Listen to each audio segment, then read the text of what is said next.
የተረገዘው ልጅ ማለት ነው። በቃ የዳጣ ወንድም ያንተ ልጅ ነው።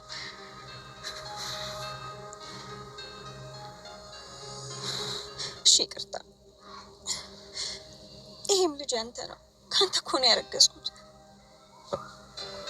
አሙርትል ከሆነ ደግሞ ሲወለድ ወስደ ማስመርመር ትችላለህ። ሰላም ልጅ እንዴት እንደሚወለድ ለኔ ልታስረጅኝ አትችይም።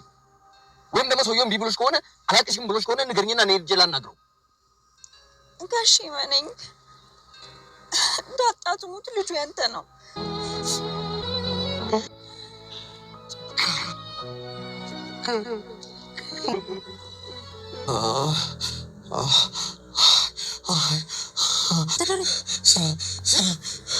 ሰላማት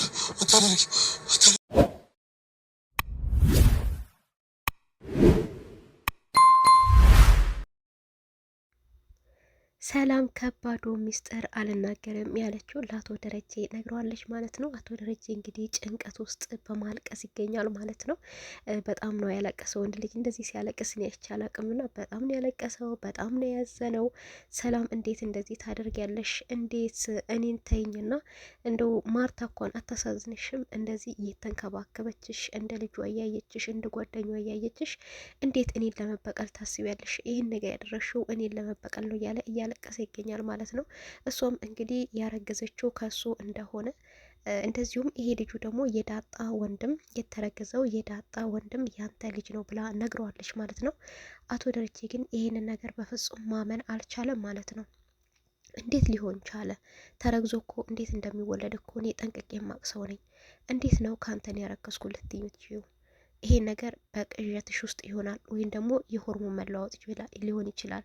ስለዚህ ወደ ሐኪም ቤት ይዤሽ ብሄድ ይሻላል ነበር ያላት እና እሷም አይደለም ጋሼ ይቅርታ፣ በቃ ካንተ ነው ምንም ማድረግ አልችልም ነው ያለችው። እና እሱ ግን ያው እንዴት ከኔ ልታረግ ይቻልሽ? ምናልባት ያዝረገዘሽ ሰውዬ አላቅሽም ብሎ ከርቶሽ እንደሆነ ንገሪኝ እውነቱን። ሄጄ ልጠይቀው፣ ሄጄ ላነጋግረው። እንዴት ነው ከኔ ልታረግዥ የምትይው? በምን አይነት መንገድ ነበር ያላት እና እሷ እንግዲህ ጋሼ ይሄን ነገር ስነግርህ በጣም እያዘንኩ ነው፣ በጣም ልቤ ተሰብሯል፣ ግን ከዚህ በላይ መታገስ አልችልም፣ ከዚህ በላይ በቃ መጨነቅ አልችልም ነው እንግዲህ ያለችውና እንግዲህ በር ዘግታ ብቻዋን ቀኑን ሙሉ ስታለቅስ ነበር የዋለችው። ከዚህ በላይ አልችልም ነበር ብላ እንግዲህ እውነቱን አፍርጧለች። አቶ ደረጀ በጣም እያለቀሰ እንግዲህ መኪና እስከ መጋጨት ደረጃ ድረስ እየደረሰ ያው ቤቱ ሁሉ ጭንቀት በጭንቀት ሆኗል። እሱ ችግሩን ይሄ ነው ብሎ ችግሩን ለሰው ተናግሮ መፍትሄ ሊያገኝ አልቻለም። ወይዘሮ ማርታም በጣም እያለቀሰ ነው፣ በጣም ተጨንቃለች። ባሌ ምን ሆኖ ነው ብላ ውሃም እንግዲህ እናቷ ስታለቅስ እያየ በጣም እያለቀሰች ነው። ምን ተፈጥሮ ነው? ሰላም አክስቷ ቤት ስለሄደች ነው አባዬ እንደዚህ ያለቀሰው ወይስ ምን ሆኖ ነው እያለች ነበር እንግዲህ አቤጌልም። ነገር ግን ሰላም ምን ብላ ይሆን? ይሄ ነገር የሆነ ሚስጥር ሊኖረው ይችላል እያለች ነው፣ ሚስጥር ቆፋሪዋ ማለት ነው። እና ናታንም እንግዲህ ወይዘሮ ማርታን ለማረጋጋት እየሞከረ ነበረ። እሱም አባዬ እኮ ምናልባት የሆነ ቀላል የሆነ ነገር ነው እንደዚህ እያስጨነቀ ያለው። እማዬ አትጨነቂ፣ አንዳንድ ጊዜ እኛ ወንዶች ችግሮቻችንን ለሰው መንገር አንፈልግም፣ በራሳችን መንገድ ነው መፍታት የምንፈልገው። ምናልባት የሆነ ትንሽ ነገር ነው እንደ እያስጨነቀው ይሆናል በማለት ነበር እንግዲህ እሷን ለማረጋጋት የሞከረው ነው። ወይዘሮ ማርታ ግን በፍጹም መጀመሪያ ጊዜ ይህን ሁሉ ዓመት አብረ ስንኖር እንደዚህ ሲሆን አይቼው አላቅም ነው ያለችው። ና እውነት አለው እንግዲህ እሱ በማያውቀው መንገድ የልጅሽ አባት ማን ነው እያለ እንግዲህ ከወይዘሮ ማርታ ጋር እያፋጠጠ እየጠየቃት እንግዲህ እርግዝናው ከሱ እንደሆነ የተረገዘው እንግዲህ ወይዘሮ ማርታ ወደ ዱባይ ለስራ በሄደችበት ጊዜ እሱ ሰክሮ በመጣ ጊዜ አብራ እንደተኛም እንግዲህ አብራ እንደተኛችም እንግዲህ ነግረዋለች ማለት ነው። ይሄን ነገር ደግሞ ለማድረግ የፈለገችው አስባበት አውቃ ከሱ በማርገዟ ደግሞ በጣም ደስተኛ ነችም ማለት ነው፣ ሰላም ማለት ነው። እና ይህን ነገር ደግሞ ያደረገችው ልጇ የመጀመሪያ ልጇ ስለጣሉባት የት እንዳለች ስለማታውቅ፣ አንዳንድ ጊዜ በጣም ቀለል አርግተን የምናልፋቸው ነገሮች ምንም ችግር የላቸውም የምንላቸው ነገሮች ችግር ሲቆይ ሌላ ችግር ይወልዳልና በቃ ችግር በቆየ ቁጥር ሌላ ችግር ነው የሚፈጥረው፣ ሌላ መፍትሄ ካልተበጀለት እና ሰላም ይህን ያደርገችው እንግዲህ ዳጣን ለመተካት ነው። አቶ ደረጀ ግን የአንዷን የልጄን እንኳን የእሷን ችግር እንኳን መሸከም መወጣት መፍትሄ አጥቼ እየተጨነኩ ጭራሽ ሌላ ጭንቀት እንዴት ታመጭብኛለሽ እያለ በጣም ነው የተናደደው። እንግዲህ ወደ ቤትም ሄዱ። እንግዲህ ደረጃውን እየሮጠ ነበር የወጣው። ወይዘሮ ማርታ በጣም ደንግጣ ተከትለው ስትሄድም እያለቀሰ ነበረ። እንግዲህ እሷም ምንድን ነው ብላ ብትጠይቀውም ሊነግራት ፈቃደኛ አይደለም። ምክንያቱም ምን ብሎ ነው የሚነግራት? ማርታ እኔ ላንቺ የሚገባ ሰው አይደለሁም፣ እኔ ላንቺ የሚሆን ሰው አይደለሁም፣ እኔ ኃጢአተኛ ነኝ፣ እኔ ቆሻሻ ነኝ እያለ እንግዲህ በራሱ እየተጸጸተ ይገኛል ማለት ነው። ሰላምዬ እንግዲህ ይህን ያደረገችው ያው ልጇን ለመተካት 19 ዓመታቱ ሙሉ እነሱ ቤት ውስጥ ሰራተኛ ሆና አንድ ልጇን እየጠበቀች ነበር ያለችው። ይህን ነገርም ያደረገችው እንግዲህ ዳጣን ለመተካት ነው። ግልጥ ናት። ያው እሷም ይሄ ነገር ሁሉ ይፈጠራል፣ ረብሻ ይፈጠራል ብላ አይደለም። ማንም ሰው ቢሆን ይህን ሁሉ አመት ራሱን ሰራተኛ አርግቶ ህይወቱን እድሜዋን መስዋዕት አርግታ ልጇን በተስፋ በትዕግስት እየጠበቀች ነበረ። ግን መፍትሄ ስታጣ ደግሞ ሌላ ዘር መተካት ፈልጋለች ማለት ነው። እና እሷም እንግዲህ ጋሽ አትርሳ፣ እነኚህ ሁለቱም ልጆቼ ያንተው ልጆች ናቸው፣ ደግሞ ያንተ ወራሾችክ እንደሆኑ አትርሳ ነበር ያለችው። እና እሱም ስለ ውርስ ምናምን ታወሪያለሽ፣ እኔ እስላንቺ የምትይ ውርስ ምናምን አላቅልሽም፣ ካሁን በኋላ ውልቅ ብለሽ ከዚህ ቤት ትሄጃለሽ፣ ተመልሰሽ እኮ ወደዚህ ቤት እንዳትመጪን ያላት፣ ሂጂ ወደ አክስትሽ ቤት ያላትና እንግዲህ እስከምትሄድ ራሱ ቾክሎ ነበረና አልሄድሽም እንዴ እስካሁን ተመልሰሽ እንኳን እዚህ ቤት እንዳትመጪ እያላት ነበረና እሱ አመጣለሁ ወልጄ ትንሽ ወገቤ ጠንከር ሲል እመለሳለሁ፣ የትም አልሄድም ከዚህ ቤት ነው ያለችው። እንግዲህ እሷ የትም አልሄድም፣ ሁለት ልጆች ከአንተ እንዳለኝ አትርሳ፣ የትም አልሄድም ብላለች ማለት ነው። እሱ ግን አንቺንም ቢሆን ዳጣንም እዚህ ቤት ማየት አልፈልግም ነበር ያለው። መጀመሪያ ግን ዳጣን ይዣት ሄዳለሁ ስትል በፍጹም ይዘሻት አትሄጂም፣ ራስሽን ቻይና ሂጂ ነበረ ያላትን።